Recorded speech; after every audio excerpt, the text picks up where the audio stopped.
Om Jnanatimirandasya Jnananjana Shalakaya Chakshurmitam Yena Tasmai Shri Guruve Namah Shri Chaitanya Manopistam Stapitam Yena Bhutale Swayam Rupa Kadamayam Tadati Swapadantikam Vandeham Shri Guru Shri Utapadakamalam Shri Gurun Vaishnavamscha Shri Rupam Sagrajatam Sahagana Raghunathanvitam Tam Sajivam Sadvetam Savadutam Parijan Saitam Krishna Chaitanya Devam Shri Radha Krishna Padan Sahagana Lalita Shri Vishakhan Vitamscha He Krishna Karuna Sindhu Dinabandhu Jagatpate Kupesha Gopika Kanta Radha Kanta Namastute Tapta Kanchana Gaurangi Radhe Vrindavaneshwari Vishavanu Sutta Devi Pranamami Hari Priya Vanchakalpatarubhascha Kripa Sindhubheva cha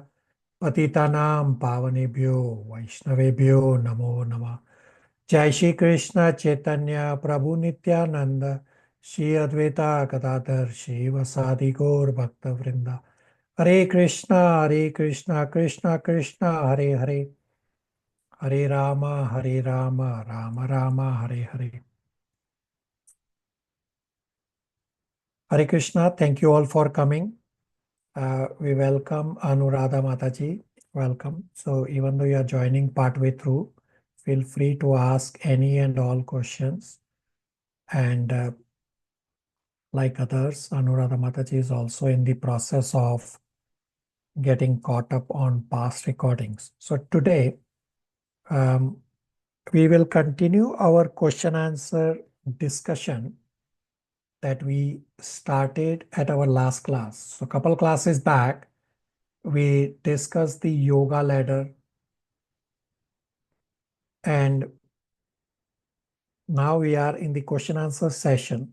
Last class, I answered about 17 questions, and we will continue the question answer discussion from where we left off. I will bring up the questions on screen, and you are all welcome to ask any and all follow-up questions. So question number 18. What is the difference between Vaikuntha planets and Goloka Vrindavan? Rasa is the difference.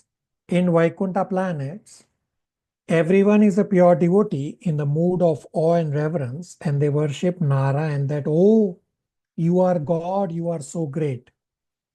In Goloka Vrindavan, everyone is also a pure devotee. They are in the mood of love. In Goloka Vrindavan, Krishna is not supreme. Rather, love is supreme. Does that answer the inquiry? So everybody should participate and quickly. We have a lot to cover today also. Yes, Prabhuji, Hare Krishna. Thank you. Question number 19. If a soul attains the Vaikuntha planet, is it possible for them to later be elevated to Goloka Vrindavan? So one attains spiritual world of Vaikuntha or Goloka Vrindavan based on the rasa. So if someone's rasa is of awe and reverence, he will attain Vaikuntha planets.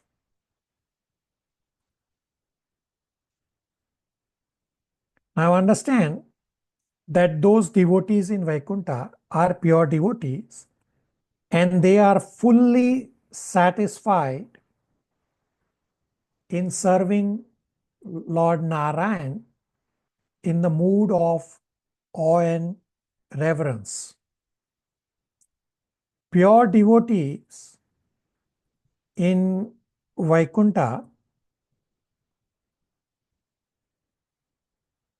are not having some dissatisfaction that they are not thinking of going to Goloka Vrindavan to get satisfied. No. They are already satisfied in Vaikuntha in their rasa. Example, Hanumanji is perfectly satisfied in serving Lord Ram in the Dasya Rasa. Hanumanji is not thinking that he has to develop Madhurya Rasa to get satisfied and to reach Krishna. No, he is already satisfied. So there is no need for devotees in Vaikuntha planet to search anything else. Does that answer the inquiry? Yes, thank you. Question number 20. Is the process of chanting specially powerful in Kali Yuga, or was it not beneficial and easier in other yugas? Chanting is Lord's glorification, so why was it not potent earlier? So chanting God's name is powerful in all yugas. As spirituality dwindling by 25% in each yuga, therefore Krishna makes spirituality easier in Kali Yuga by infusing the spiritual potency in a simple process of chanting the Hare Krishna Mahamantra. In other yugas, people had more bodily capacity. Example, 100,000 year lifespan in Satyug, 10,000 year lifespan in Treta, 1,000 year lifespan in Dwarpa, and about max 100 year lifespan in Kali Yuga. So the same result is achieved by some 50,000, 60,000 plus years of meditation in Satyug as chanting the Hare Krishna Mahamantra in Kali Yuga. In earlier yugas, the mantra to chant was Om Namo Bhagavate Vasudevaya. Srimad Bhagavatam, Canto 4, Chapter 8, verses 53-54 is the reference that Narad Muni, a spiritual master of Dhruv Maharaj, asked Dhruv Maharaj to chant Om Namo Bhagavate Vasudevaya. So each yoga has a different limb of Bhakti Yoga, but essentially they are all doing Bhakti Yoga. And the reference for this is on the screen, Srimad Bhagavatam 12.3.52. Annapurni, can you please read the translation from the screen? Hare Krishna. Whatever result was obtained in Satya Yuga by meditating on Vishnu, in Treta Yuga by performing sacrifices, in Dwapar Yuga by serving the Lord's lotus feet, can be obtained in Kali Yuga by simply chanting the Hare Krishna Mahamantra. Does that, Kriti, yeah, go ahead if you want. Yeah, go ahead. that's okay. Hare Krishna. Does that answer the inquiry?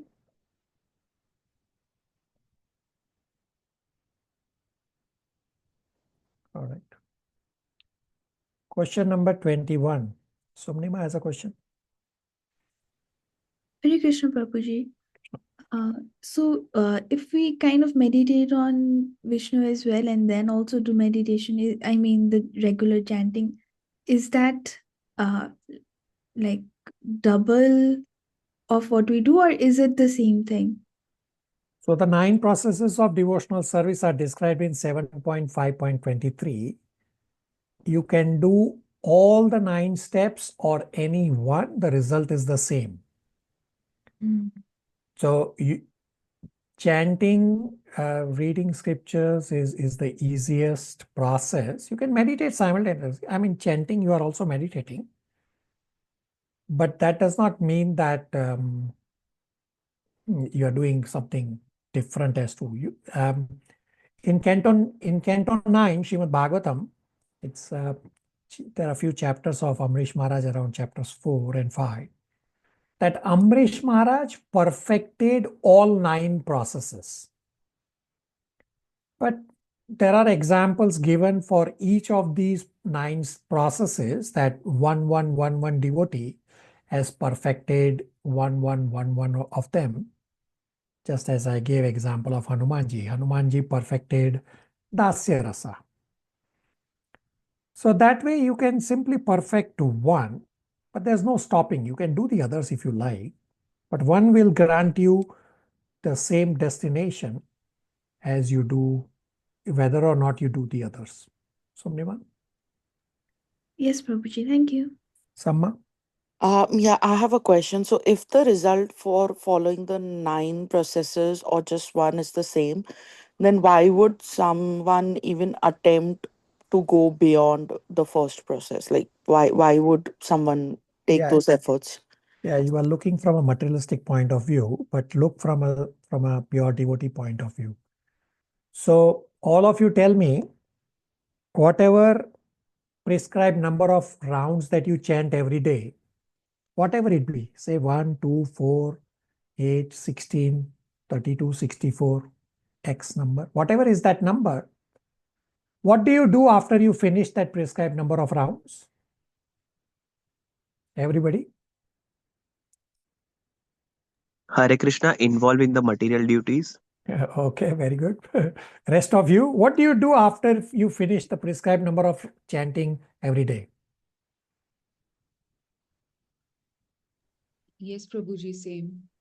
Okay, rest of you, simple question. Even if it is one round that you chant, what do you do after you finish that chanting one round? If that's your prescribed number of rounds.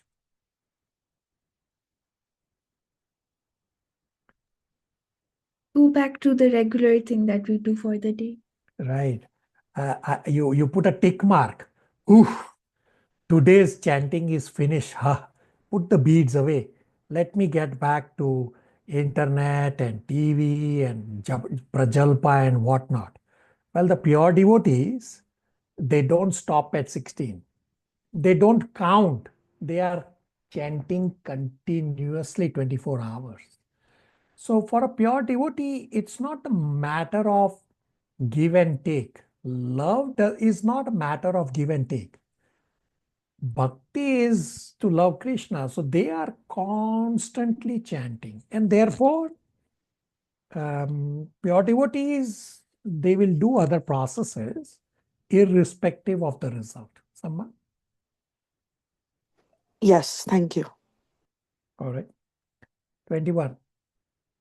Why are there so many different paths to spirituality? So material world is created to satisfy desires of jiva, and each jiva is conditioned differently, as well as the degree of ignorance also varies. So spiritual path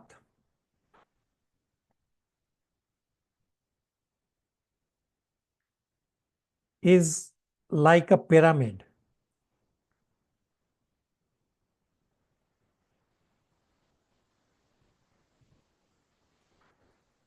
That the pyramid keeps becoming narrower and narrower as you keep progressing up.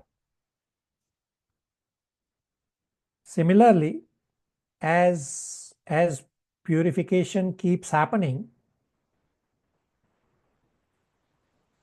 everyone keeps coming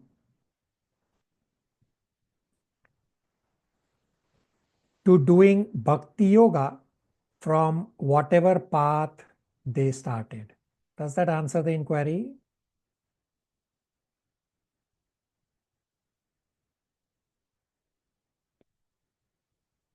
All right. 22. Do we really surrender to Krishna? So surrender means to follow instructions of Krishna. Surrender is not passive. Easier process is to surrender to spiritual master, a representative of Krishna, and satisfy spiritual master. This way, Krishna is satisfied. So whether you surrender to Krishna directly or surrender to Krishna via spiritual master, surrender means to follow the instructions of Krishna. In upcoming chapter 7, Bhagavad Gita discussion, we'll hear a short lecture from His Grace Chaitanya Chandas on this point, that surrender is to actively follow Krishna's instruction. Does that answer the inquiry? Yes, Prabhuji. 23. Chandar has a question. Yes, Prabhuji, Hare Krishna. My question is, Krishna in Bhagavad Gita is telling us 2-3 different ways. Like he's saying that come to him, then Krishna is saying, I'm in everybody's heart. Then Krishna is saying that he is everywhere. So if we go by this, it's very confusing actually. You are correct. Therefore, in 18.66, Krishna says, Sarva Dharman Parityaja. He says, I have told you so many different ways in Bhagavad Gita. Abandon all of them and just surrender to me. So Krishna did not say all other paths are wrong. The correct understanding of 18.66 verse is all other paths are lower paths compared to bhakti path, and you just come to bhakti. If you are not able to come to bhakti directly, you can follow the other paths, but it's not mandatory for bhakti process that you need to go through purification process from some other paths. Therefore, Krishna says the last instruction in 18.66. Sarva dharman parityaja. Krishna did not say all other dharma are adharma. No, they are also dharma. They are also valid paths. But from the yoga ladder, we discussed that all the other paths grant you in between and a lower destination, versus bhakti grants you the highest destination. Chandar? Yes, Prabhuji. But as Arjuna, like we are in this world, we get confused. Should we listen one instruction or second or third? Yeah, you are correct. Therefore, what Srila Prabhupada did, that the last instruction of Krishna of 18.66 to surrender to Krishna, Prabhupada incorporated that instruction throughout Bhagavad Gita. So that even if somebody reads partial Bhagavad Gita or drops off, or even if they are reading and misunderstanding, Prabhupada says, if you read chapter 6, for example, chapter 6 is on Ashtanga Yoga. We clearly discussed that Ashtanga Yoga is not the yoga process for Kali Yuga. So every purport, Prabhupada explains the points from the verse about Ashtanga Yoga, and then Prabhupada goes on to say, by the way, for Kali Yuga, follow Sankirtan Yagya, surrender to Krishna. Every purport, or every so often, Prabhupada keeps repeating the ultimate message of Bhagavad Gita. Chandar? Thank you, Prabhuji. Yes, thank you. Okay, very good. 23. What is the difference between Buddhi Yoga and Nishkam Karma Yoga? In Bhagavad Gita chapter 2, Krishna has used the words Bhakti Yoga, Buddhi Yoga, and Karma Yoga interchangeably, all three to refer to Bhakti Yoga. So Buddhi Yoga is the same as Bhakti Yoga. Nishkam Karma Yoga, you are very close to Bhakti Yoga, but it is not yet Bhakti Yoga. You are right on the border. When I say it's not Bhakti Yoga, means it's not 100% Bhakti Yoga. In Nishkam Karma Yoga, you are of course doing Bhakti activities, but you are not at 100% Bhakti. Does that answer the question?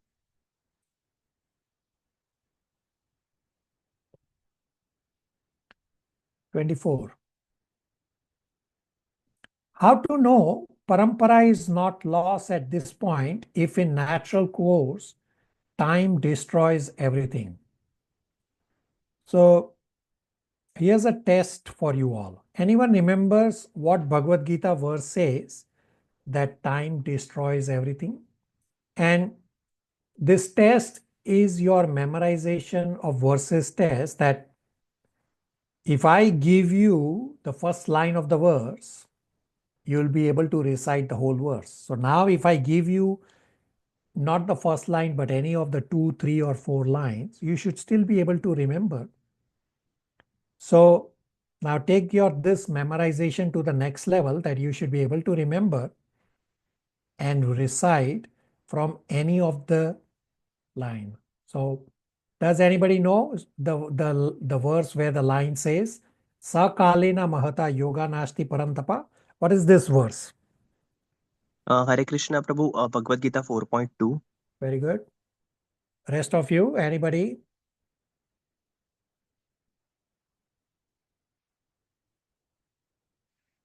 Anybody wants to recite 4.2? Monarch Prabhu has the correct answer.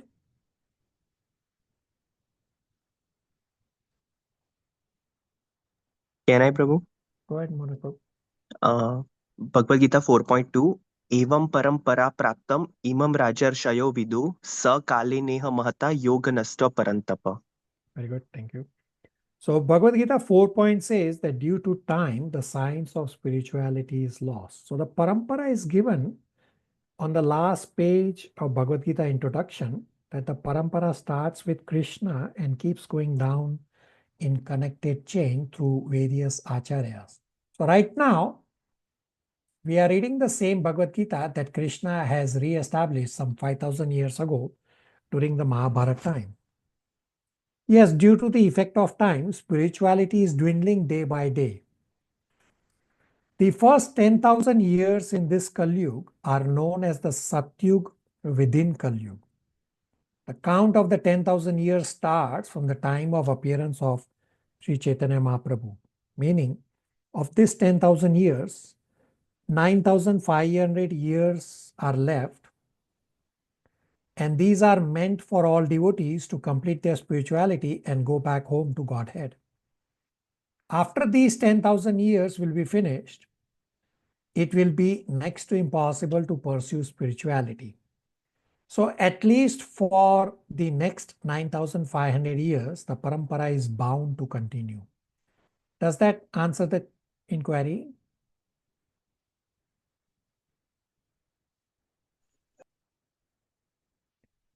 Thank you. Question number 25. Which sections or verses in chapters 3 or 4 actually describes the transcendental knowledge being discussed? So Bhagavad Gita 4.38 is the most important verse in chapter 4, which states that there is nothing as sublime as this transcendental knowledge. Chandar, you want to read 4.38 translation quickly, please?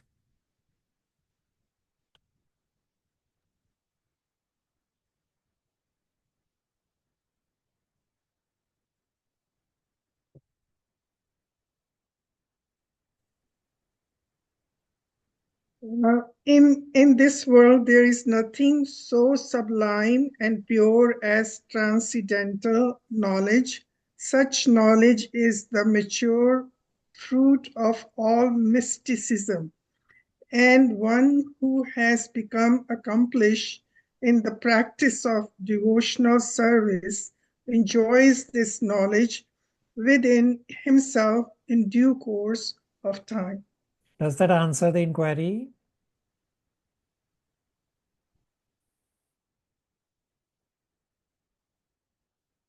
All right. Prabhuji, like at different places, it is said this transcendental knowledge, this transcendental knowledge. So I was just not clear what part is actually this here. So Bhagavad Gita is entirely transcendental. The entire message of Bhagavad Gita is bhakti. Yes, throughout other points are also explained, but then Krishna goes on to explain in 18.66. Bhakti is the highest and the easier process compared to other paths. Same is explained in 8.14 also, that bhakti is easier. Abhishek Prabhu.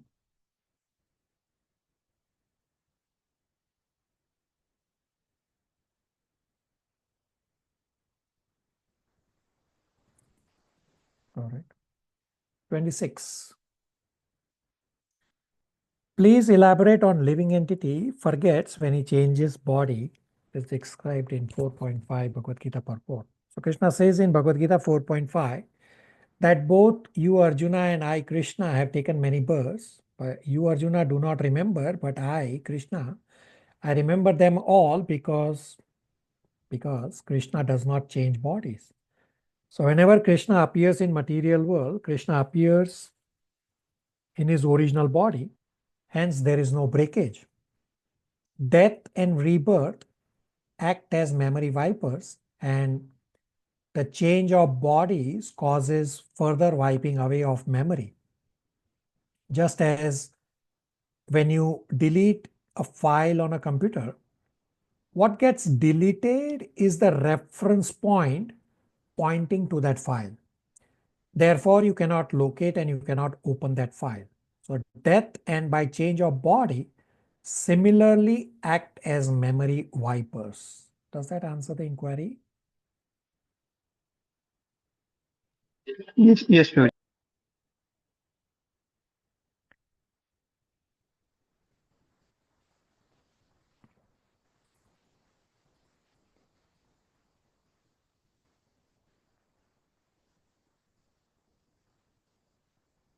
So next question is 27.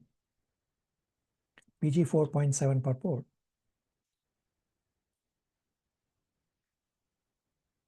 Lord appears on scheduled time. He is also completely free and appears by his will. How to understand both statements to be true? Does he appear off schedule also? So Lord is completely free to appear by his own free will. Of course, there is a set schedule. So the set schedule says that the Lord will appear once during each day of Brahmaji. Now, if you look at the current time that we are in, Krishna appeared as original Shyam Sundar Krishna roughly 5,000 years ago. And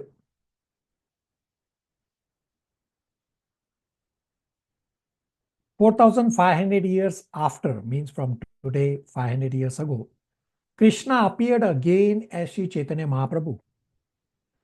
So he has his free will, and Advaita Acharya asked Krishna to appear to teach devotional service, and Krishna cannot say no to his pure devotees. Therefore, he appeared again. So we are in such a unique time that Krishna has appeared twice. Although the scriptures say that he is supposed to appear once within the day of Brahmaji. So both statements are true because it is his free will. Does that answer the inquiry?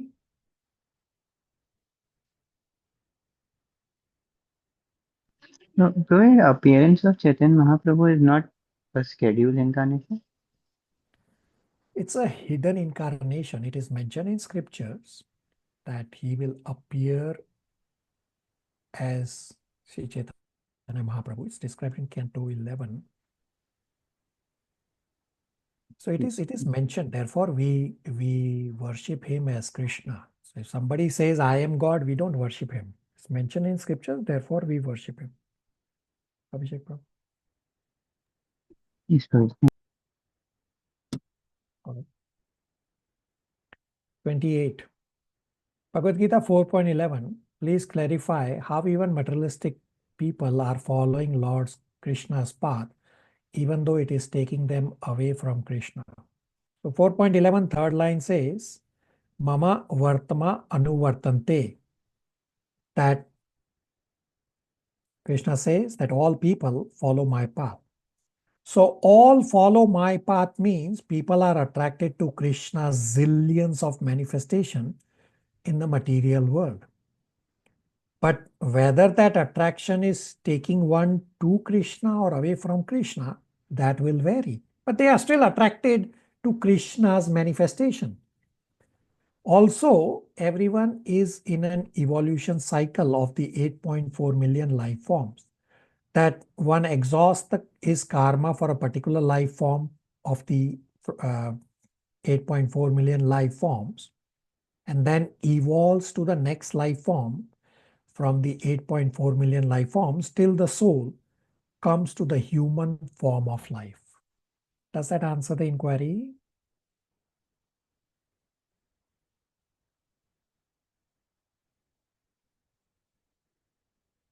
Okay. Yes. I should fix this first. I have all the questions. Let me fix this in a moment.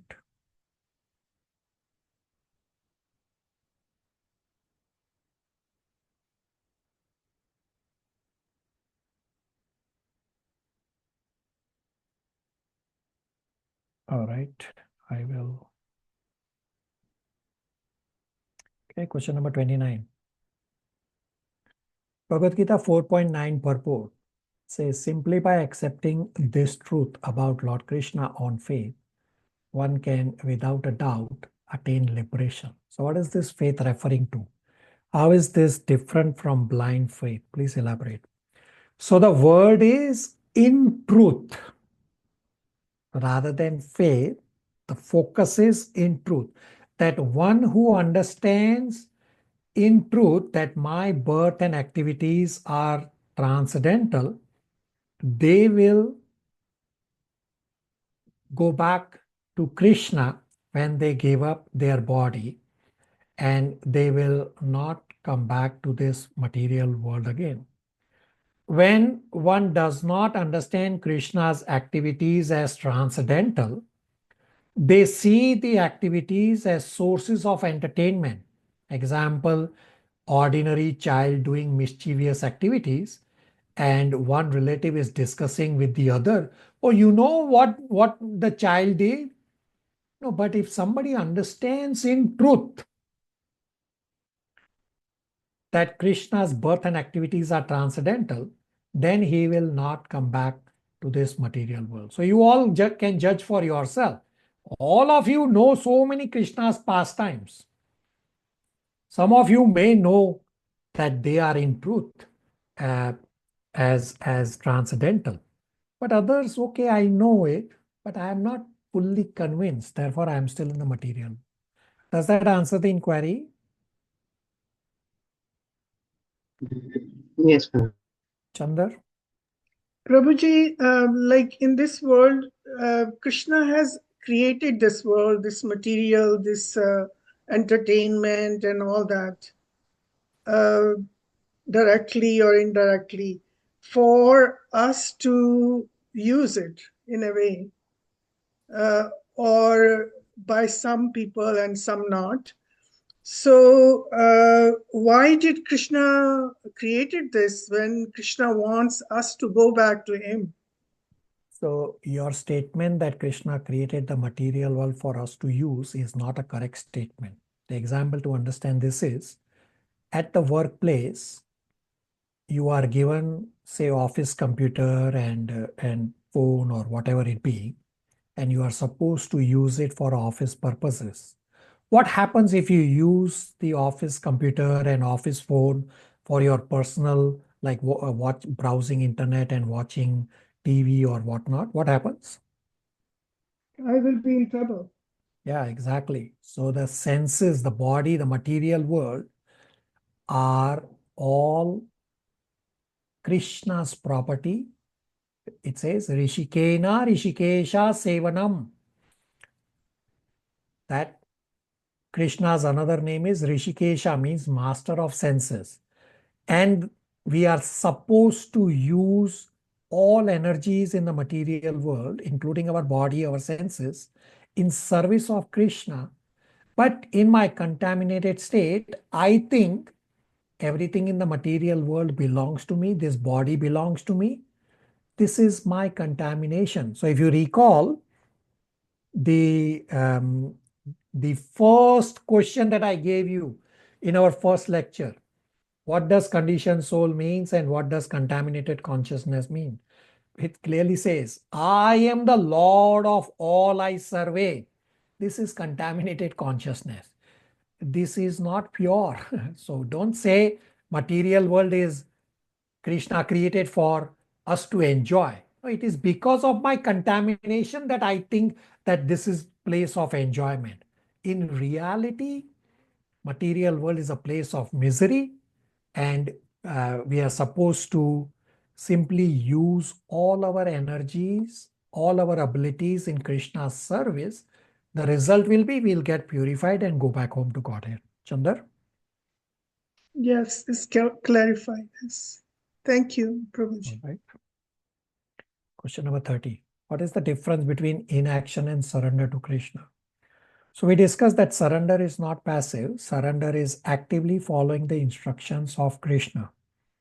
Draupadi raising her hands after nothing else worked for her is, of course, surrender. And Arjuna fiercely shooting arrows is also surrender, because Arjuna is following instructions of Krishna and satisfying Krishna's will. In action, we have discussed two meanings in Bhagavad Gita 4.16, 17, 18 karma verses. One meaning of inaction is no activity, and another meaning of inaction is action that brings neither good nor bad reaction, meaning akarma. Does that answer the inquiry? Yes. 31. Bhagavad Gita 4.21. Working only as much is required for body maintenance depends on varna and ashram. It is difficult to fully understand our varna in this age. Hence, the question is, then it looks like a personal decision of what I consider minimum required. Please clarify. So it is correct that we may not know our varna, and also correct that how much is required for our maintenance will vary. Example, Kshatriya has to live like a king.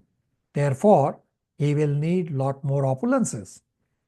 In Kali Yuga, everyone is a Shudra unless you know otherwise. Therefore, try to live a simple life by earning just about enough to keep the body and soul together and to maintain the family. We have read earlier from Srimad Bhagavatam 3.27.8, Lord Kapila says that a devotee should be satisfied with what he earns without great difficulty. So the prescribed duty for all of us means that honorable duty that allows me to keep my body and soul together, maintain family, as well as I have appropriate balance for spirituality. Yes, of course, it will vary, but as long as you have balance, that is your prescribed duty. Does that answer the inquiry? Yes, Prabhuji. Thank you. 32. Bhagavad Gita 4.26. Srila Prabhupada says in the purport, Brahmachari engages in hearing glories of the Lord only. And not able to understand this, that traditionally all brahmacharis, were they not devotees? So understand that this statement, that brahmachari engages in hearing glories of the Lord only, the comparison is that brahmachari reads only about the Lord and does not read mundane literature. The comparison is not that brahmachari reads about the Lord versus reading about demigods. Does that answer the inquiry?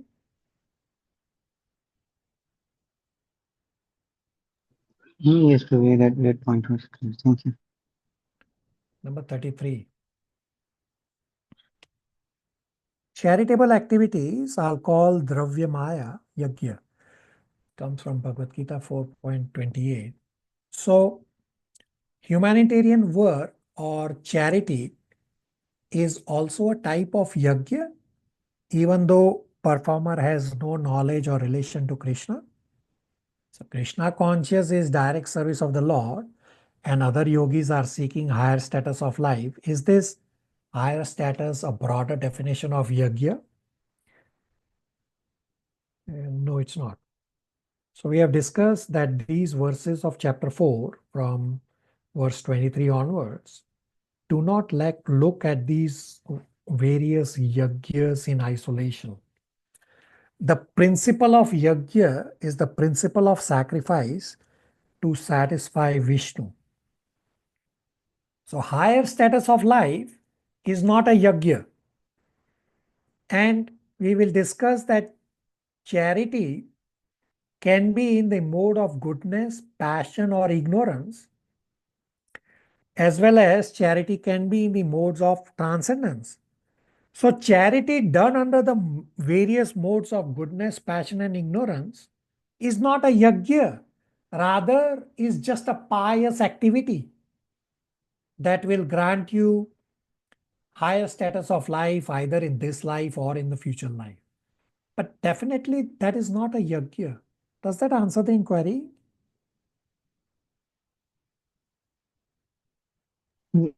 So probably only like charity done in transcendental, that is a yagya, that constitutes yagya. That is a yagya. So for example, we have discussed the principle of yagya is to satisfy Krishna. So on the weekend, Abhishek Prabhu, you yourself go on book distribution. You could have used the time for your own enjoyment or either sleeping or watching TV or whatnot. But you are using the time to satisfy Krishna. This is Sankirtan Yagya. So this is you are using your time in Sankirtan Yagya, which is the Yagya for Kalyu. That is Yagya. Abhishek Prabhu.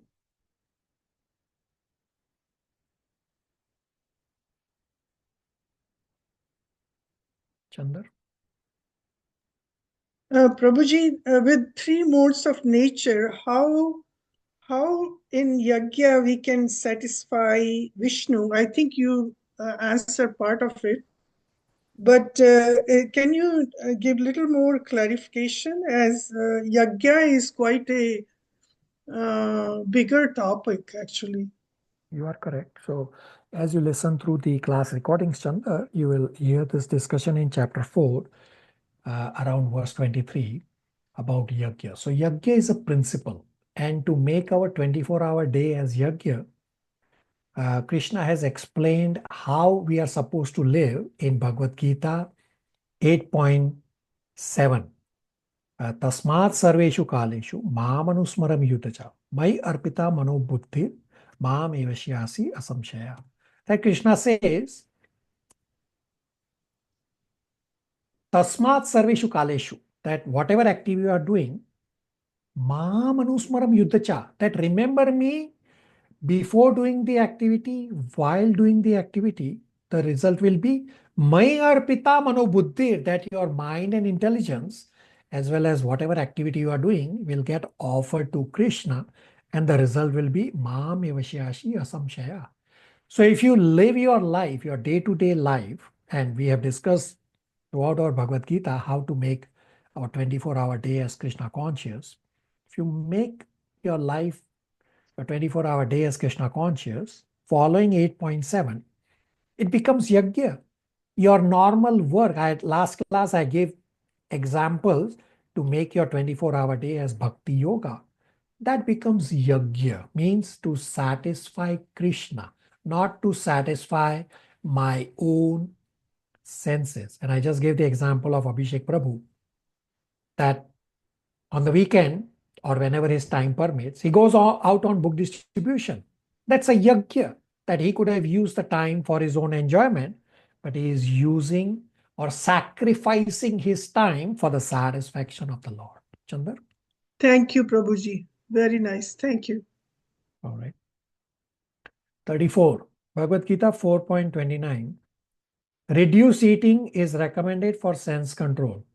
Is this the same as yuktahar, regulated eating, which is described in chapter 6?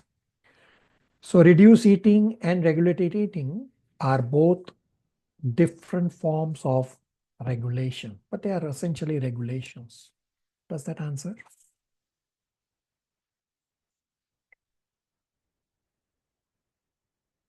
So probably like they both are principles which are there, and Which one should we follow? Whichever way is works for you. Have a regulation. Either you eat less or regulated eating. Either way, whatever works for you. There's no something carved in stone that you need to follow this. Thank you. Principle is regulated. That what is written in as a principle is you should regulate. You don't worry about tiny details. Follow the principle.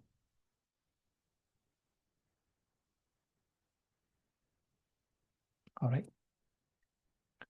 35. Bhagavad Gita 4.33. What does sacrifices performed in knowledge mean? If someone donates to temple just as a pious work, will it not produce spiritual benefits? So charity to Krishna or to Vaishnava, knowingly or unknowingly, will generate spiritual credits for sure. It is known as Agyat Sukruti. Agyat Sukruti means unknowingly you served a Vaishnava, will generate Agyat Sukruti, and Agyat Sukruti will bring you closer to Krishna or Krishna's devotee by creating that circumstance. So better than one's possessions, sacrifice in knowledge is better. So what is this knowledge? What is Krishna saying? Knowledge of our true identity and our eternal activity of being servant of Krishna is the knowledge. People who engage their intellectual faculty are better because ultimately it is the intellectual faculty that is to be educated. It is the intellectual faculty that is going to be used to redirect our heart from matter towards Krishna, from material world to reality of spiritual world beyond the material world. So what Krishna is saying is, example, someone renounces the kingdom and goes to forest. Well, yeah, that is also a sacrifice. But better than renouncing possessions is to act in knowledge, means to act as a soul and do devotional service. So this is what Arjuna was trying to do. Arjuna said, I will renounce everything and I will go to the forest. Krishna says that understand from the knowledge that you are a soul and you are meant to do devotional service. So if you act in knowledge that you are a soul and you will serve Krishna, this is better than renouncing your possessions. Does that answer the inquiry? Yes, sure. Just want to clarify here some things like from your point, I understand that because of Arjuna's situation, Krishna says something in certain way, but should we take them as all like always true principles? Bhagavad Or Gita is always true principle. So whatever Krishna is saying in Bhagavad Gita, using Arjuna as an example, Arjuna is representing all of us. Arjuna is not Arjuna. Arjuna is representing all of us. So Krishna is simply using Arjuna to explain a principle. Everything is Bhagavad Gita is true principle eternally. Abhishek Prabhu. yes, thank you, Krishna. All right. Question number 36. Is there any way, by any chance, a person might go to Goloka Vrindavan even after death by spiritual works done by their son or afterwards generation?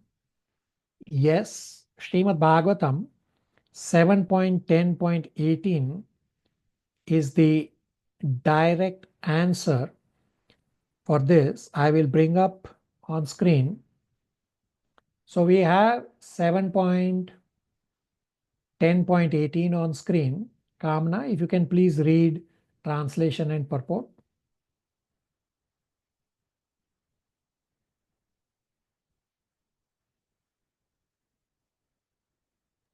Yes, Prabhuji. Translation: The Supreme Personality of Godhead, the almost pure, O saintly person, your father has been purified Kamna, your others voice in your is breaking family. up. Because you were born in this family, the entire dynasty has been purified. Kamna, your voice is breaking. I will let someone else to read. Dear Prahlad, Deepa, can you please read from the screen, translation and purport? Okay. I'll do it now. The Supreme Personality of Godhead said, My dear Prahalada, almost pure. Sorry, my screen is a little slow. Sorry, Prabhuji, I'm trying to zoom in. My computer is little here. Can I read? Yeah, Yes, go ahead. please. Yeah. Samma, go ahead. The Supreme Personality of Godhead said, My dear Prahlada, O most pure, O great saintly person, your father has been purified along with 21 forefathers in your family. Because you were born in this family, the entire dynasty has been purified. Purport: The word Tri Saptabiha means 7 multiplied by 3. In one's family, one can count back 4 or 5 generations to one's great grandfather or even one's great grandfather's father. But since the Lord mentions 21 forefathers, this indicates that the benediction expands to other families also. Before the present family in which one has taken birth, one must have been born in other families. Thus, a Vaishnava takes birth in a family. By the grace of Lord, he purifies not only that family, but also families of his previous births. So if you become a pure devotee, 21 generations will get purified and relieved. Does that answer the direct, is that the direct verse for the inquiry? Does that answer the inquiry?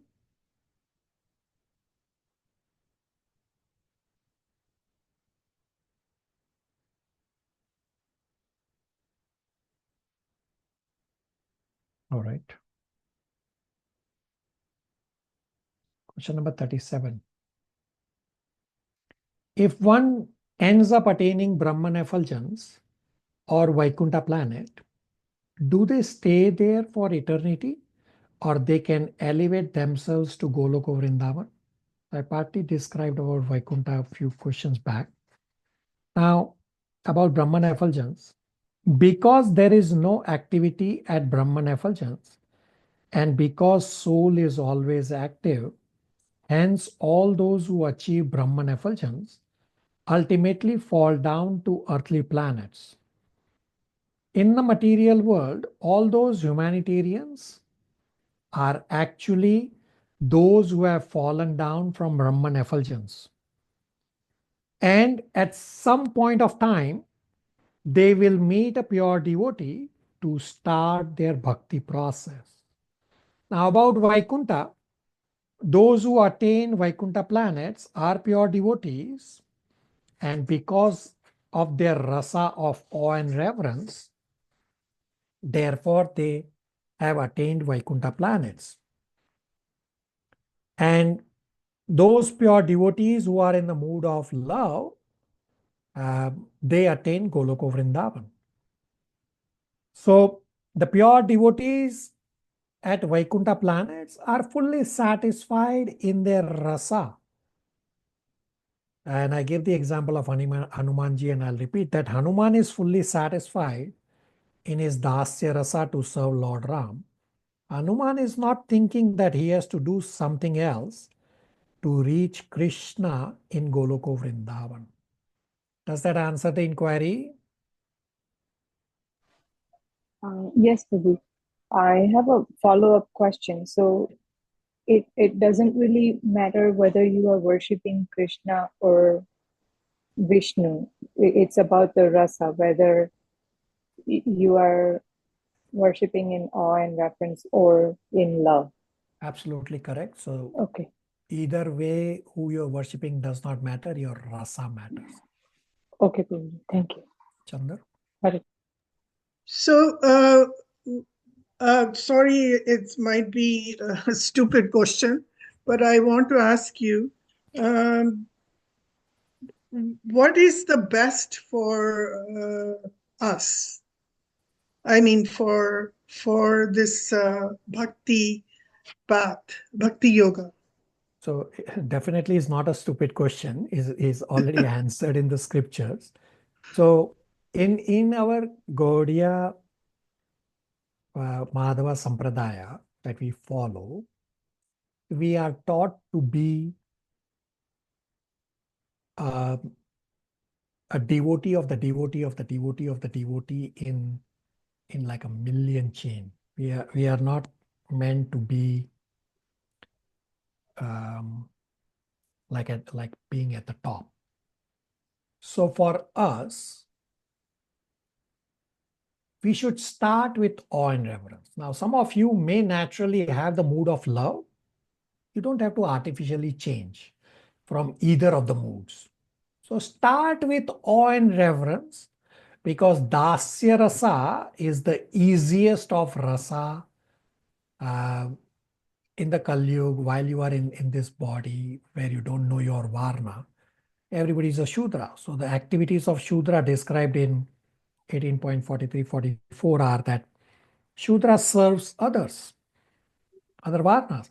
So if you start with the dasya rasa of serving in the mood of awe and reverence, it's possible that your rasa may get revealed that you are in Vatsalya rasa, means in the parental rasa. Okay, continue Vatsalya, you are still doing service. The mood of love is generally noticed those who are Vrajvasis, Gopis and Gopas. So either way, you don't have to change. So Chandar is asking what is best for us? Well, your default mood, nobody can change. So it's not for me to tell you what is best for you. Service is identical no matter what your varna is, no matter what your mood is. Therefore, focus on service rather than worrying on trying to find out your varna or trying to worry about whether you are in a mood of awe and reverence or a mood of love. Focus on service. And Krishna will reveal what exactly is your swarupa. Spiritual master also will know. Spiritual master may also reveal what is your swarupa. But focus on service.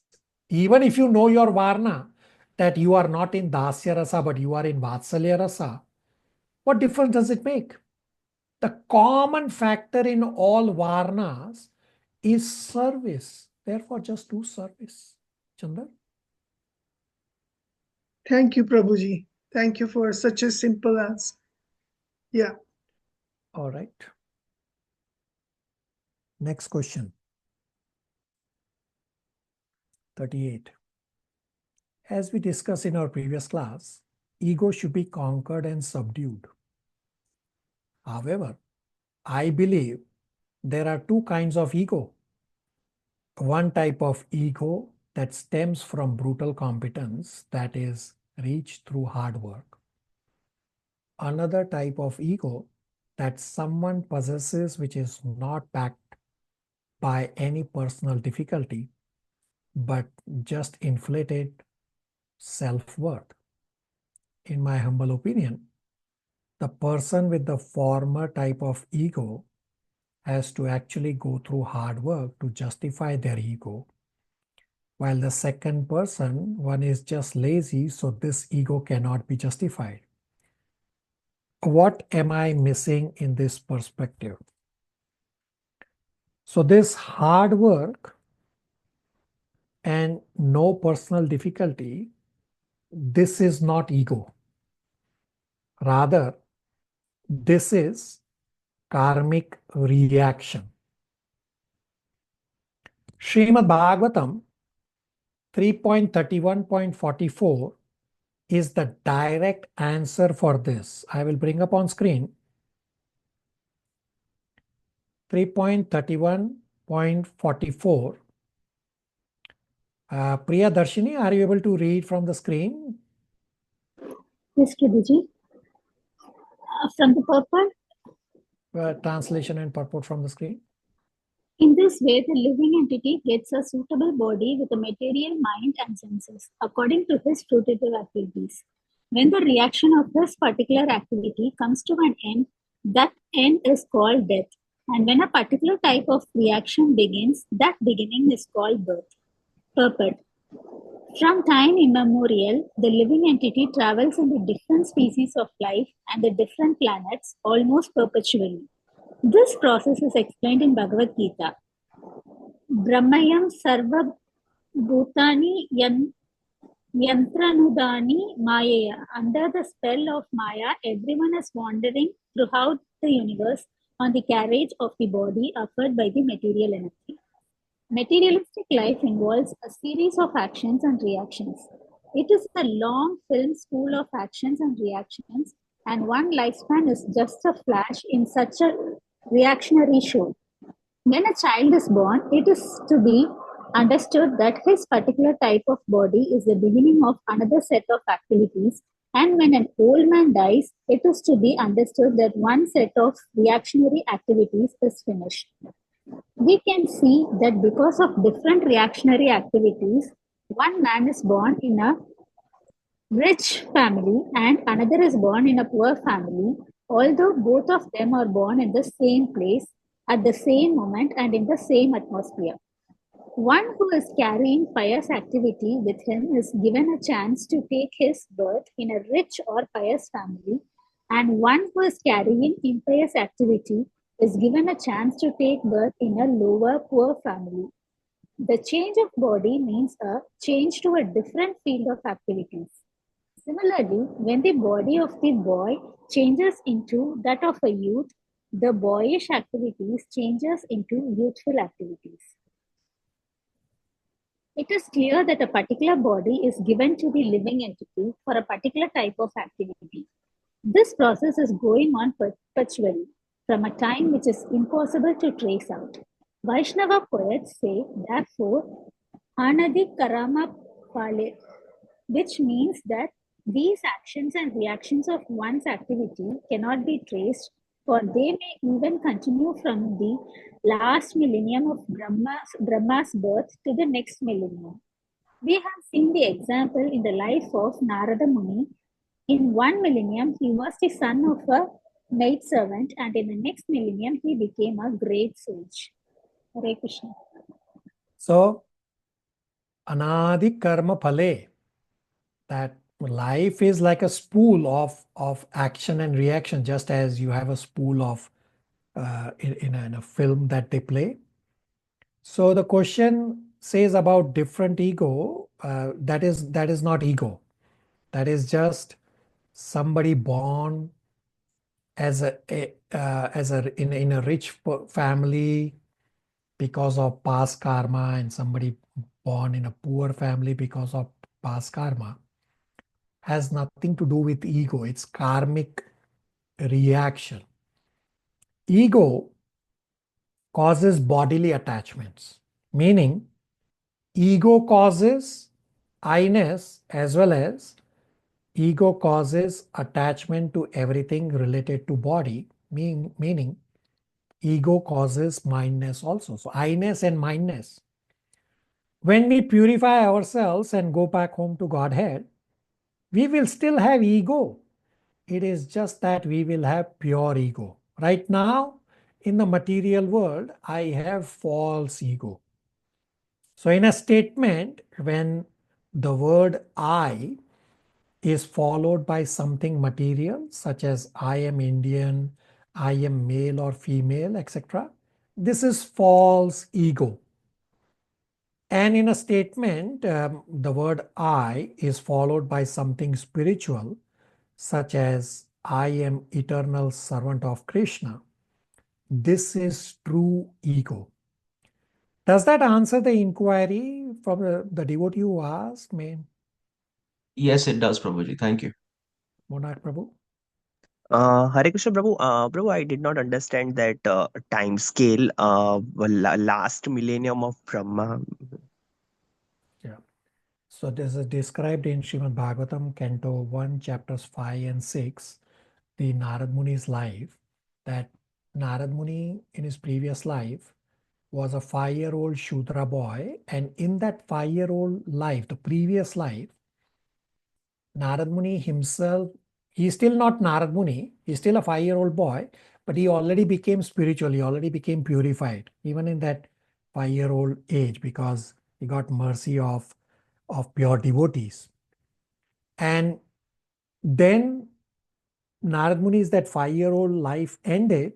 Simultaneously, the millennium also ended, means it was the end of Brahma's 12-hour day. So this is a upcoming homework question in chapter 8.17 for all of you. So when 12-hour Brahma's day ends, there is partial annihilation of the universe, not full, but partial annihilation. So for 4.3 billion years during the 12-hour night of Brahmaji, there is partial annihilation where all jivas go and sleep in Mahavishnu's womb.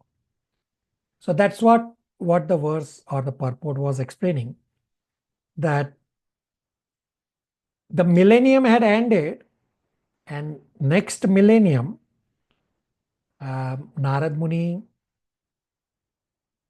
took birth again and came as, or appeared as Srila Narad Muni, because he was already a pure devotee in his previous life. So that's what Prabhupada is saying, that in one millennium, Srila Narad Muni was a Shudra boy, and in the following millennium, in his next birth, it just so happens that it was coincidental that when the 5-year-old boy's life ended, that was also the end of the 12-hour day of Brahmaji, means the millennium ended, and therefore there was partial annihilation.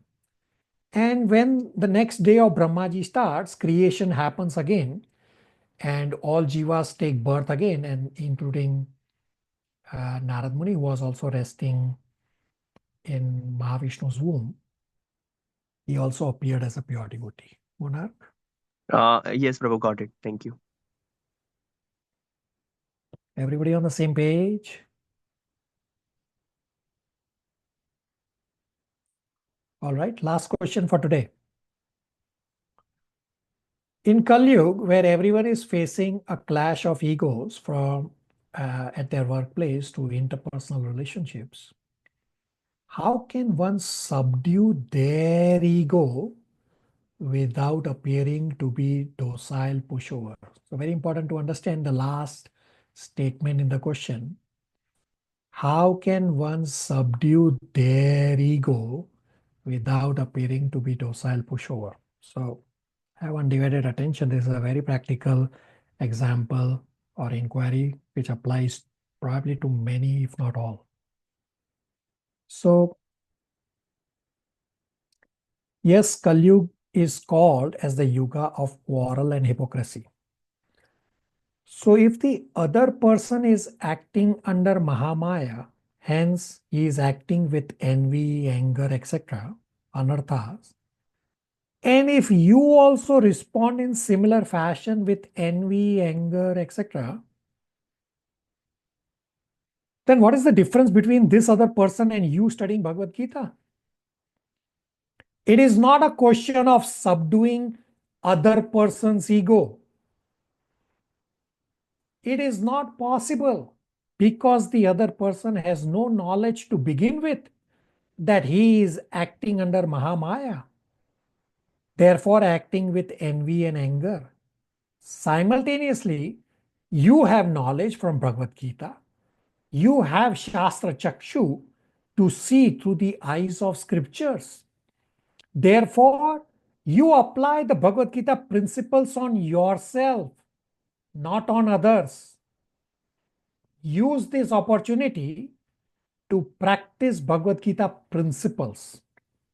Under normal circumstances, it will seem that I have developed all these required qualities, such as humility, tolerance, no anger, etc. When you are provoked, that is the real test, whether you are able to practice humility, tolerance, anger, control, etc. So use this opportunity to practice Bhagavad Gita principles. This is taught by Vidura in Srimad Bhagavatam, Canto 3 at the very start. The situation is that before the war, Duryodhan tried to arrest Krishna when Krishna came as Shanti Dut. And Dhritarashtra became anxious with this incident and asked Vidura for advice. This advice of Vidura are very well-known verses in politics as Vidur Niti verses. Vidura advised that Duryodhan should be thrown out of kingdom because Duryodhan is envious of Krishna and Krishna's pure devotees, the Pandavas, just as the doctor advises to remove the blind socket because the blind eye socket is the cause of misery. While Vidura was speaking these verses to Dhritarashtra, Duryodhan walks into the chamber and hears this conversation. Duryodhan, being the angry person, said that Vidura should be immediately thrown out of the kingdom and Vidura should not be allowed to take anything except his breathing ability. Duryodhan chastised Vidura very badly with harsh words. Upon this, Vidura actually thanked Duryodhan. Huh? What? Yes, Vidura actually thanked Duryodhan that because of Duryodhan, Vidura was able to get out of the war. Otherwise, Vidura, who is not only a pure devotee, but also a Mahajan, would have had to fight against Krishna and on the side of Adharmi Duryodhan. There are only 12 Mahajans in the entire creation. Mahajan means one who knows everything about spirituality. So Brahmaji, Sukadev Goswami, Bhishma Dev, Vidura as Yamraj are some of the examples of Mahajan. So from this incident, Vidura has taught us that Duryodhan was acting under Mahamaya. But I don't have to act under Mahamaya. Otherwise, there will be no difference between Duryodhan and Vidura. Simultaneously, one should also be able to see how Yog Maya is helping you in this situation. Yog Maya helped Vidura to get out of the war and to go to pilgrimage. If one is able to see only one side, that the other person is acting under Mahamaya, but not see the other side, that how Yog Maya is helping you, then you are still not a pure devotee. If you are able to see the first side, that the other person is acting under Mahamaya, this is of course quite an elevated level. So coming back to the question, use the situation for yourself to practice Bhagavad Gita principles for yourself. Bhagavad Gita study is for you to purify yourself. And don't expect others to follow Bhagavad Gita when they have not even studied Bhagavad Gita. Further step is described in Srimad Bhagavatam, Canto 1, chapters 17 and 18, that the other person hurting me is actually just an instrument for manifesting my own bad karma. So, if at all you have to become angry on your own mind and senses, so that at least on a go-forward basis, you do not do anything bad, so that such bad reactions do not manifest. So you practice humility, tolerance, anger control. Now, humility means you be purpose-focused. Humility means devotee is not anxious to receive honor. Therefore, I pointed out this point about the question that how can one subdue other person's ego. There's nothing for other person's ego to subdue. This is your bad karma manifesting. This is an opportunity for you to practice Bhagavad Gita principles. You are studying Bhagavad Gita for yourself. Don't expect others to follow Bhagavad Gita. Does that answer the inquiry? Everybody should be able to respond for this inquiry. Yes, Prabhuji. Thank you. Everybody on the same Excellent, page? Prabhuji. Yes, Prabhuji. Yes, Yes, Prabhuji. Prabhuji. Thank you. Yes, Prabhuji. Thank you, everybody. Yes, Prabhuji.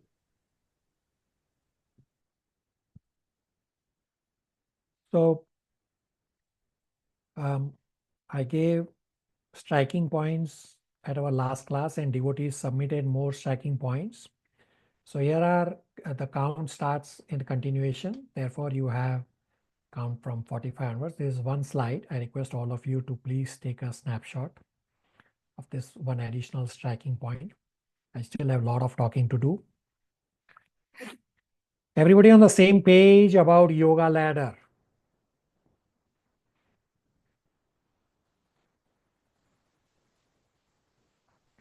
Did I Prabhuji, can you answer show? everybody? Prabhuji, I still have to get caught up for the last two classes. Yeah, so you can get caught up. Annapurni, what is the inquiry? Sorry, Prabhuji, I couldn't take the screenshot. Can you please go back? Thank you. All right. Everybody caught up? Everybody on the same page about yoga ladder?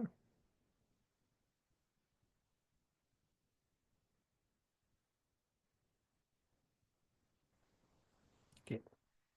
I want everyone to answer my next question.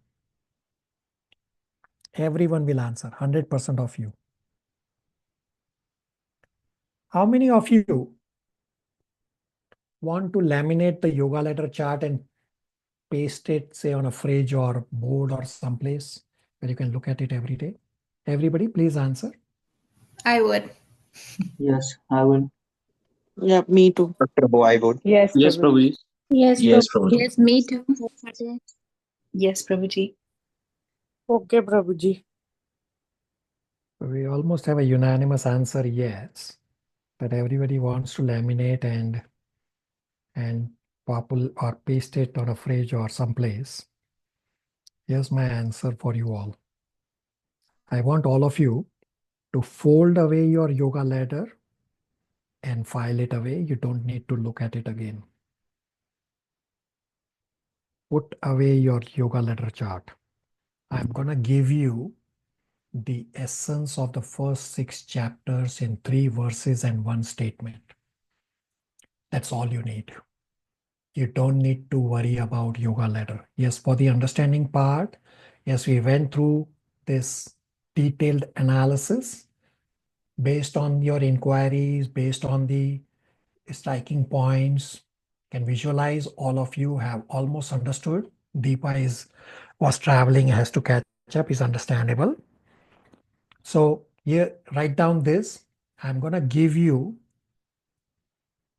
the essence of the first 6 chapters in 3 verses and in 1 statement, and why to put away yoga ladder.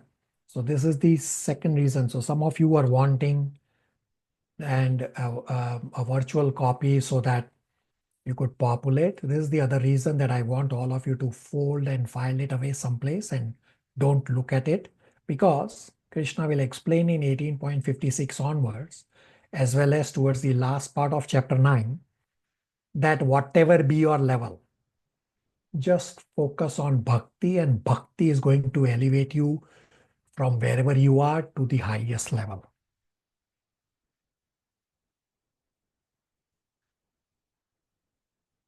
So don't worry about yoga ladder. Yes, probably many of you would realize that you are at a low end on the yoga ladder. Does not matter. Whether you are at the low end, mid end, high end, does not matter. Krishna will explain all of this in chapter 9 towards the end, as well as from 18.56 onwards, that Bhakti is so potent that bhakti will elevate anyone and everyone, whether somebody is a Shudra, woman, low-born, somebody with incidental and accidental faults, does not matter. Therefore, what is required for all of you is to file away yoga ladder and just focus on doing bhakti. Everybody can do that? Everybody liked my answer about yoga ladder? Yes, Prabhuji. Yes, Prabhuji. So here's the essence of the first 6 chapters. I'll give you a short statement and a long statement. The short statement, the essence of the first 6 chapter is, with mind and sense control, realize 5.29 in truth, do your prescribed duty according to 5.11, so that you can come to 6.47. And I will expand this. With mind and sense control, realize 5.29, not just in theory, but in practice, that Krishna is the only enjoyer. Oktaram yagya tapasvam sarvaloke maheshwaram swatram sarvabhutanam gyatva mam shantim rachati. Do your prescribed duty according to 5.11 with detachment only for purification, meaning act in the world with detachment for purification only and not for sense gratification, because action done with detachment is far better than renunciation of action, so that you can come to 6.47. Yoginam api sarvesham matkaten antaratmana shraddhavan bhajate yomam same yukta tamamata. Meaning you come to bhakti yoga from wherever you are, whatever level, whatever position you are at.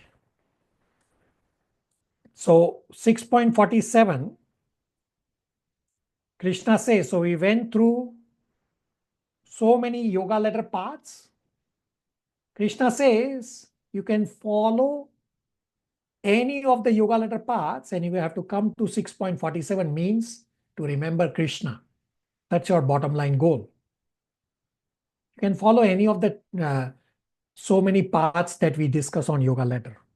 And soon, with the start of chapter 7, we will discuss that the first 6 chapters are just to set the base for Bhakti Yoga, chapters 7 to 12. Chapters 7 to 12, the Bhakti Yoga chapters, are the heart of Bhagavad Gita. And in chapter 7, Krishna will give an alternative process. So you can follow any of the yoga ladder path to come to 6.47 to fix mind on Krishna, and you'll realize that it is a little difficult. And then Krishna will give an alternative path in chapter 7 onwards, which is the Bhakti Yoga path, to come to the same goal of remembering Krishna, which we will discuss after our next class. In our next class, we will discuss the last few verses of chapter 6, which are stand-alone verses. So Arjuna's confusion in Bhagavad Gita 2.49, which I highlighted on the striking points at our last class, that action done with devotional intent is higher than renunciation without devotional intent. Everybody crystal clear on the essence of the first 6 chapters?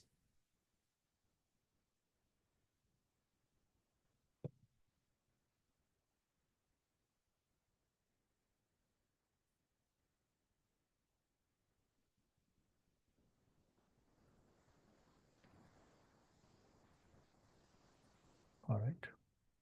Yes, Prabhuji. I request all of you to please have undivided attention.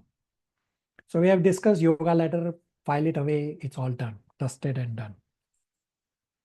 The conversation I am about to have, I am not trying to scare you, rather I am trying to prepare you. Therefore, have undivided attention, because this test by Maya Devi will happen to all of you if it has not already happened. This test on the path of spirituality by Maya Devi is not optional. Therefore, what I am about to speak, this conversation is supposed to happen in chapter 13 and later towards chapter 18. But I can visualize some of the devotees, some of them virtually present among us right now, are already going through this Maya's test. Therefore, I am bringing up this discussion up front. So I'm not scaring any one of you. My intent is to prepare you for this test of Maya Devi, because this Maya Devi's test on the path of spirituality is mandatory for all of you to go through. So here's my first question. When do you build a dam on a river? Everybody, please answer. Simple question. Quickly. When the water flows beyond the banks. All right.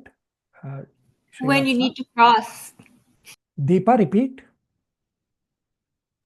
When you need to cross, Prabhuji.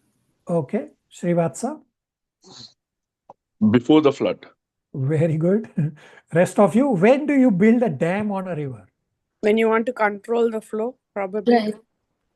All right, very good. So I got two different answers. One is before and one is after. Rest of you, break the tie. When do you build a dam on a river? Before the flood.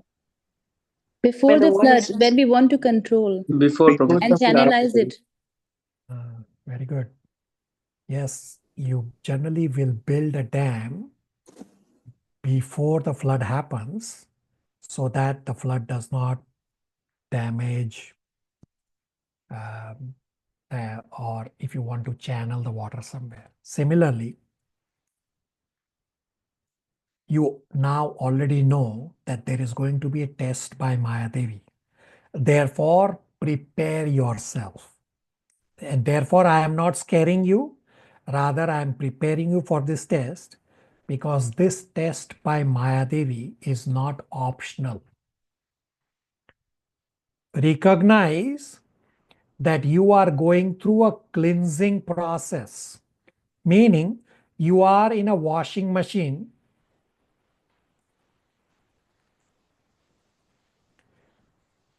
Meaning you are going through Anartha Nivritti stage.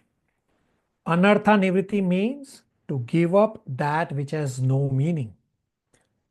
Also understand that for many, the Anartha Nivritti stage is generally a very long stage in terms of time frame. So across these so many years, across so many batches, many devotees have gone through this Maya's test. And there are devotees virtually present in this batch that are actually right now going through this Maya's test. And some don't even realize that they are going through this Maya's test. Therefore, this discussion from chapter 13, I am bringing it up front. So we have previously discussed that when you start chanting, doing devotional service, these devotional activities clean you from within. We discussed the example that when you try to clean a room at your home, now before cleaning, the room looks reasonably okay. And when you start cleaning, you would rearrange everything in the room so that you can clean the room, every corner very well. Meaning, till the time the room is actually cleansed, it would seem that the room looks worse than what it was before. This is exactly what happens inside your mind when the cleansing process is running right now for all of you, because all of you are either chanting or doing devotional services or studying scriptures. These are all spiritual activities. These are all cleansing processes. So right now your mind is in a state of mess. And this is what you all will feel, or at least will start feeling, that my mind is more agitated than what it was before. When the test happens, grab this opportunity with both hands and pass the test. Plus recognize that you are getting tested by Maya Devi means you are actually progressing in the right direction. Maya Devi is not testing ordinary materialistic people because they are anyway caught in sense gratification. They are not bothering Maya Devi. But you all are doing devotional service to get out of this material world. Therefore, when you are doing devotional services, like chanting, like doing services, like studying scriptures right now, a bell rings in Maya's office. Exactly how it is explained in the Indian movie Sholay, where the jailer Asrani says, "Oh, hamari jail mein surang, aha." So you all are trying to get out of this material world jail. And a bell rings in Maya's office that you all devotees are trying to get out of the material world jail. Let me test this devotee. So generally, Maya Devi will give you some misery or series of miseries, and these miseries will overwhelm you. So Maya Devi is not trying to hurt you. Rather, Maya Devi is trying to purify you and ensure you are fit to go back home to Godhead. So when Maya Devi gives you these miseries or makes you busy somehow or the other, which disrupts your normal balanced approach between material and spiritual duties, recognize you are in a test. So depending on your response for this Maya Devi's test, you can either get dragged away from Krishna, has already happened with few devotees from our classes from across various batches, or you will get purified sooner and go back home quicker. So Maya Devi does not come by knocking the door. Knock, knock, knock, knock. Hey, today I am Maya Devi coming here to test you. This is not how Maya Devi comes. Maya Devi enters your life through a small crack and expands like a foam.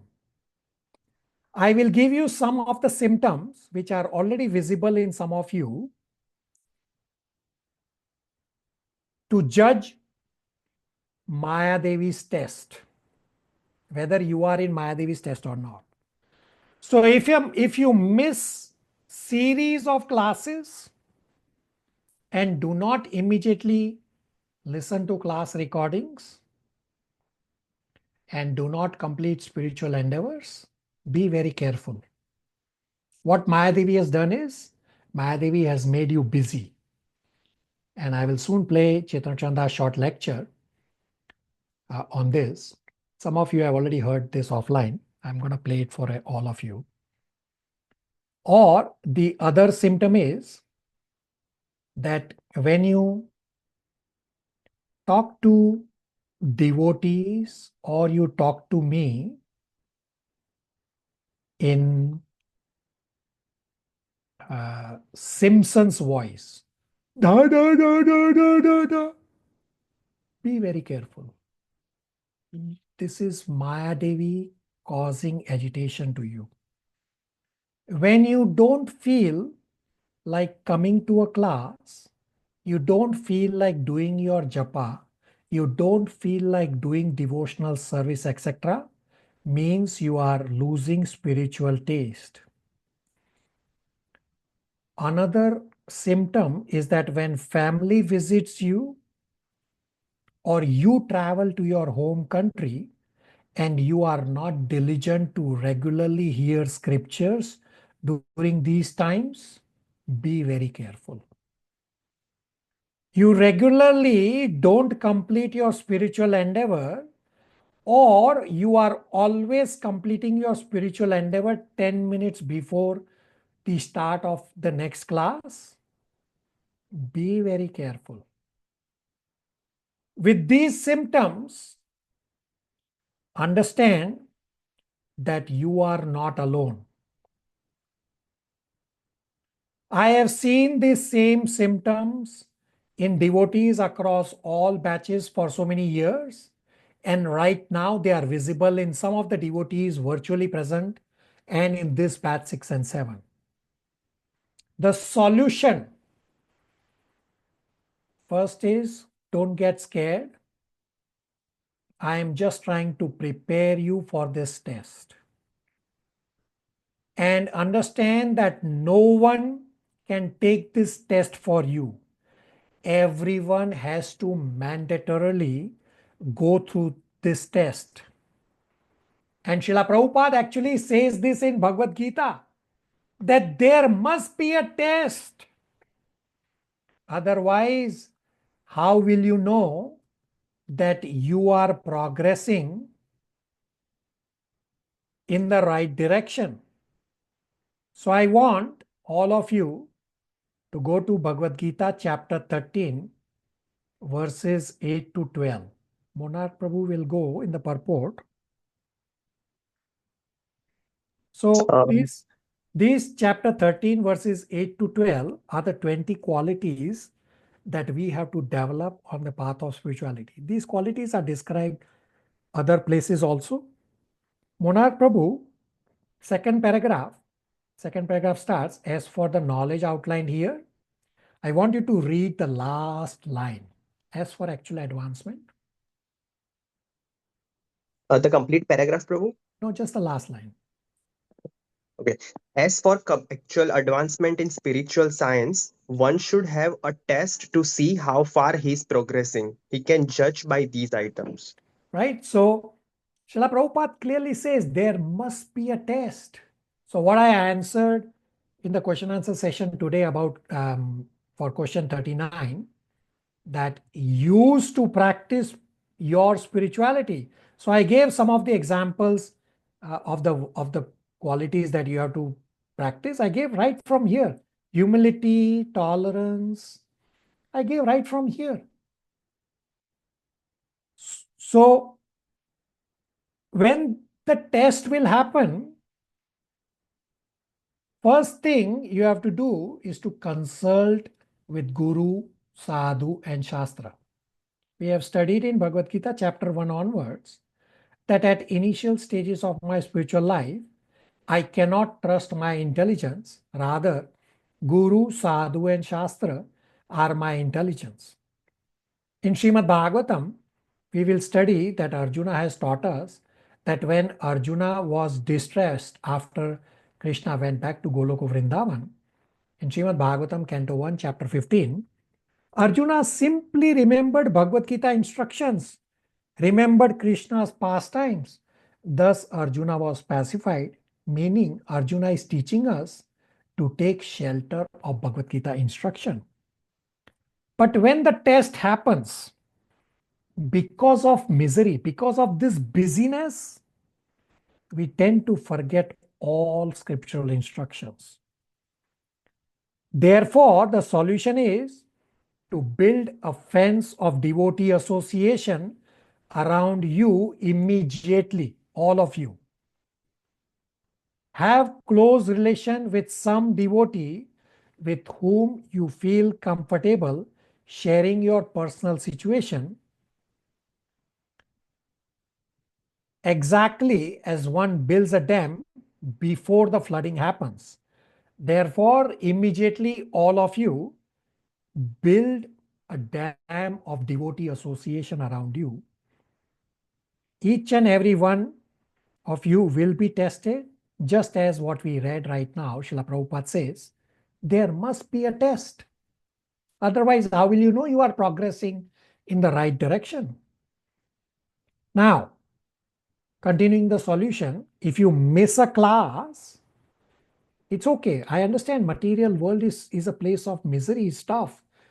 I do not chastise anyone if you miss a class. All I request is if you miss a class, just listen to the class recording as soon as is possible for you. Because hearing is the process to advance on the path of spirituality. And all those who miss the class and all those who listen to class recordings, what you are supposed to do is, after every class recording that you listen to, you're supposed to send me at least one striking point from each recording and at least one inquiry from each recording. This will force you to be diligently disciplined.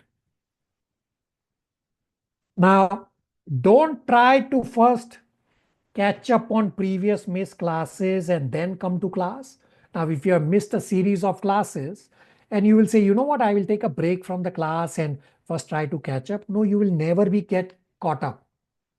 Rather, continue from current classes. Just try to catch up little by little from the previous missed classes.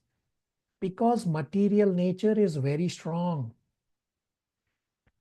And the most important point, I said all of you are going to get tested. The devotee being tested will generally not be able to recognize that he or she is under the test. Therefore, I am having this conversation upfront with all of you that some of you are actually going through this test, are showing symptoms, but you actually don't know that you are going through this test. It is for the other devotee to recognize for you. Therefore, build a close, trusting relation with another devotee.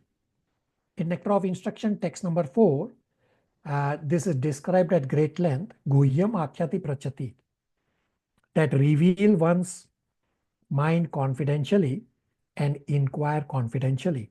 So Srila Prabhupada says that Guhyam Akhyati Prachati is one of the most important purposes for setting ISKCON centers. So I'll play Chaitanya Chanda's lecture here. For these small, innocuous deviations that happen in your life, which you don't realize, it seems harmless. But if you don't rectify those small, innocuous, harmless situations, that snowflake that you could have just crushed with your feet will soon roll and become an avalanche. So I'm going to play a Chaitanya Chanda's lecture, which is titled, First Priority is to keep the first priority as the first priority. Some of you have already heard this, not once, not twice, multiple times. And still you get caught up in the whirlpool when Mayadevi does this test and makes you busy. So right now it seems like, oh, I am busy. But you don't realize that Mayadevi's goal is to actually disrupt your balance. So let me play this 7-minute short recording, and some of you may want this recording to be sent to you. I can send it, or I can send it in the WhatsApp group. Either way, it's a very, very important short lecture. Let's listen, take notes, and we'll come back to discuss.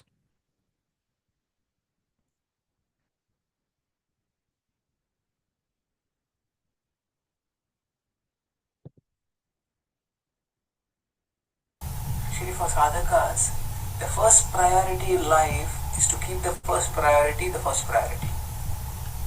What does that mean?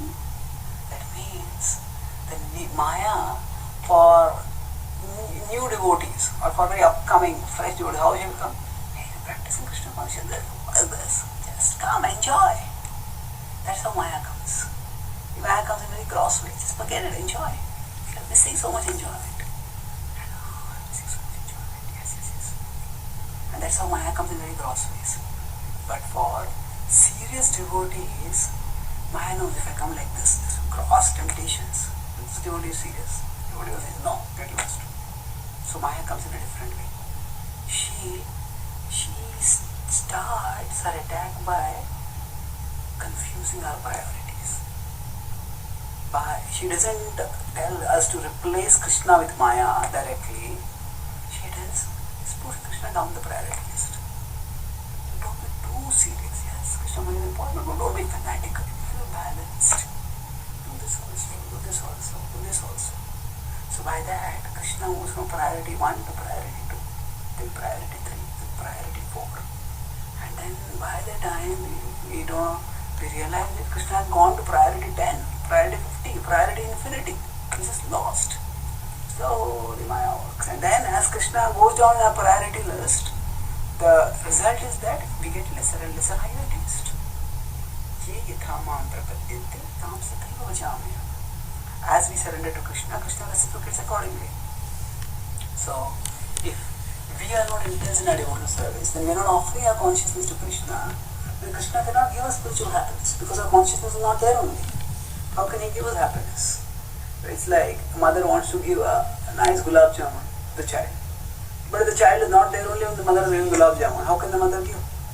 So Krishna wants to give us the higher taste, but we are not available to him only. Even when we are chanting and when we are associating with devotees, we are thinking about other things. So this is not an important priority for us. So if we don't offer ourselves to Krishna, we don't let Krishna offer us higher taste. And when we don't get the higher taste, then naturally the lower taste starts becoming more attractive because we need a pleasure. If we don't get it in the realm of Krishna consciousness, we will seek sense gratification. And then slowly in this way, as Krishna goes down in our priority list, then Maya comes up in our priority list. Because that's what promises pleasure. And then after some time, Maya comes to the top and then Krishna replaces Krishna in our heart. So this is how Maya attacks serious devotees. She messes up their priorities. So when we are practicing devotional service, you have to be careful. The first priority is to keep the first priority the first priority. That means when we are practicing devotional service, we are making our plans, we are making our schedules, we are setting up and taking our to-do list. We have to keep it in mind. My goal in life is to develop love for Krishna. And I want to orient everything in my life around that goal. It need not necessarily be that I can give maximum of my time to, in terms of proportion to Krishna conscious activity. If I can, that is wonderful. But even if I can't, I have to understand clearly that my priority is devotional service. So we have to keep bringing ourselves back again and again. Just as when you're driving a car, the car by nature will go off track. And the person turns the steering wheel, brings it on track. Again it goes off track, again the person brings it on track. So like that, you have to keep bringing ourselves back on track. So Laulya is something which can happen very subtly, but very strongly over a period of time. And when a plane is moving, say from India, from Mumbai to Calcutta, you want to go to Mayapur. It's not that the plane goes linearly. According to pilots, for a large percentage, 80-90% of the time, the plane is off track. But what gets the plane to the destination is the pilot is always aware of the destination. Because of atmospheric disturbances, because of clouds, because of wind variations, and the plane tends to go off track. But then the pilot brings it on track. It goes off track, brings it on track. And by this continuous course correction, the plane reaches the destination. So similarly, for us, Laulya, it will start not by suddenly taking us away from Krishna to Maya. It is the subtle course deviations. So there are one small course deviation, second course deviation, third course deviation, fourth course deviation. Then at the end, if the course deviations are not corrected, the plane instead of going to Calcutta will end up in Delhi. Or it may end up in no man's land also. We have to be nowhere, and now it doesn't know where it is, and there's no fuel, and it tells you to do a crash landing there. A disaster. So the course deviations are inevitable. So the skilled pilot, a seasoned pilot, expects them and corrects them. So similarly, with respect to our spiritual life, the course deviations are inevitable. Nature of the world is it will thrust other priorities on us, and sometimes other things are important. We have to do them, but when we do them, I finish this. Now I come back to Krishna.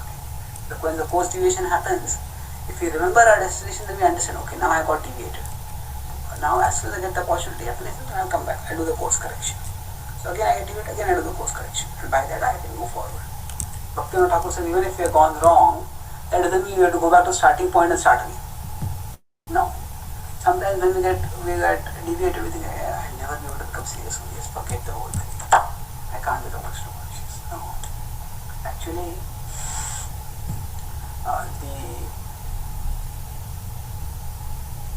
our forgetfulness can end by our resolution to end our forgetfulness of our forgetfulness. One thing is to forget Krishna, another thing is to forget that we have forgotten Krishna. So at least if I forget Krishna and then hey, I have forgotten Krishna, then I can bring myself back. That's why our regulated sadhana is very helpful. Every day we chant. Regularly we go to the stream of devotees and I'm supposed to do this. So we may not be able to immediately end our forgetfulness, but at least we can make a resolution to end the forgetfulness of our forgetfulness by committing ourselves to certain devotional activities, and those devotional activities we get reminded again. So the pilot cannot avoid course deviations, but the pilot can be aware of it. That's where I have to go. As soon as the course deviations are there, as soon as it's practically possible, from the course deviations, course corrections are done. Janasanga, this is how it deviates us, and we have to bring ourselves back on track to the best of our capacity.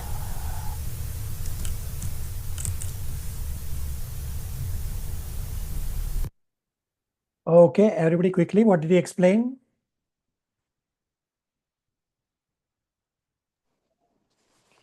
He told us like how we get caught up in the material world and we just go off track, and our first priority is no longer the first priority. It becomes like Krishna becomes the second or the fifth or the 15th priority.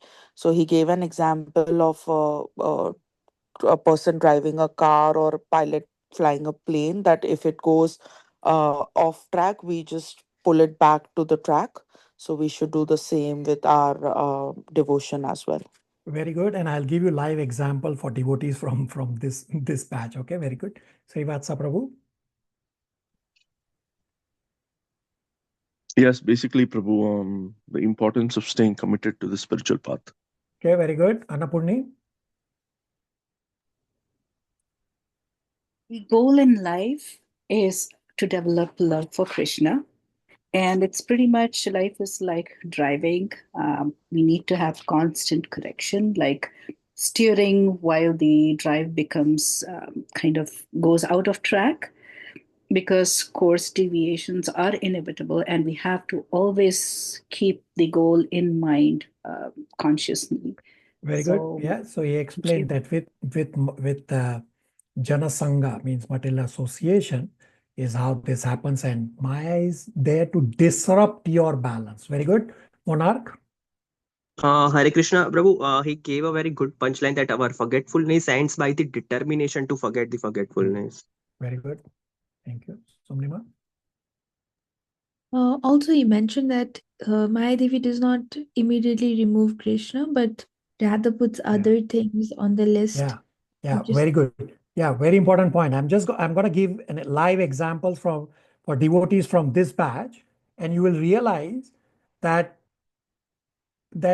for these devotees, what Mayadevi has done is, in a very subtle, Annapurni, thank you, in a very subtle and a strong manner, just made Krishna right now as priority number 2 or 3. Krishna is not gone. But devotee doesn't realize that soon Krishna will become priority number infinity. So multiple devotees from this batch 6 and 7 appear to be in Maya's test, and we have learned from Arjuna in Bhagavad Gita to consult with Guru, Sadhu and Shastra, and to not trust our contaminated mind and intelligence. We have also learned from Arjuna in Bhagavad Gita, 2.1 verse and 2.10 verse, both have the word Vishidantam. Vishidantam means lamenting. So at 2.1, Arjuna was lamenting. In response, Krishna gave a pep talk saying, hey, how have these impurities come in your mind at this time? Because Arjuna did not inquire at 2.1. At 2.1, Arjuna simply communicated his decision that he is not going to fight. Now remember this statement, very important, 2.1, that Arjuna simply communicated his decision, because that's exactly what devotees from this batch have done as I am speaking. And then at 2.10, Arjuna was lamenting, and from 2.11 onwards, Krishna goes on to speak the entire Bhagavad Gita, because by 2.10, Arjuna has inquired from Krishna to please instruct what is Shreyas. So even though we have discussed at great length these points from Bhagavad Gita chapter 1 and chapter 2, to inquire first and not to trust the untrusted mind, still multiple devotees from this batch, some are virtually present right now, they have simply communicated their decision to me that they have gotten busy and blah, blah, blah, blah, blah. Arey Baba, where is your practice of what we have studied? Some devotees, including these devotees who have communicated to me their decision, they have taken the Excel sadhana card, monitoring Excel from me, and probably they have more than few red dots, red boxes on their sadhana card. Still, they are simply communicating their decision to me. I am busy, leave me alone. So all these devotees who have simply communicated their decision can consider to have an offline chat with me to ensure that this Maya's test does not get more aggravated, and so that you can fine tune wherever and whatever is required. And rest of you, so I don't know all of your situation. Some becomes obvious, I am pointing out. Rest of you, if you have similar challenges, you can have an offline chat with me to ensure what is the best solution for your individual circumstances. At no point I am going to tell you that you are fool number one, that you should drop everything from the material world and you should focus on spirituality. No, I will never say that. My goal is to help you ensure that you find a reasonable balance between material and spiritual life, so that this Krishna becoming priority number 2 or 3 does not go on to becoming Krishna as priority number infinity. I will pause here for any questions, comments, realizations.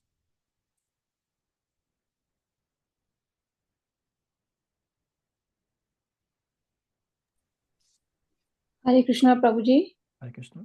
Prabhuji, there was one more important point. Krishna wants to give us a higher taste, but if we are not available to him, it is not possible. Yeah, very good. All right, Srivatsa.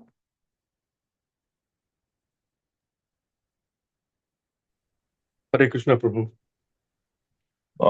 I had a question about other people, the family members, spouses, friends being used by Maya in this.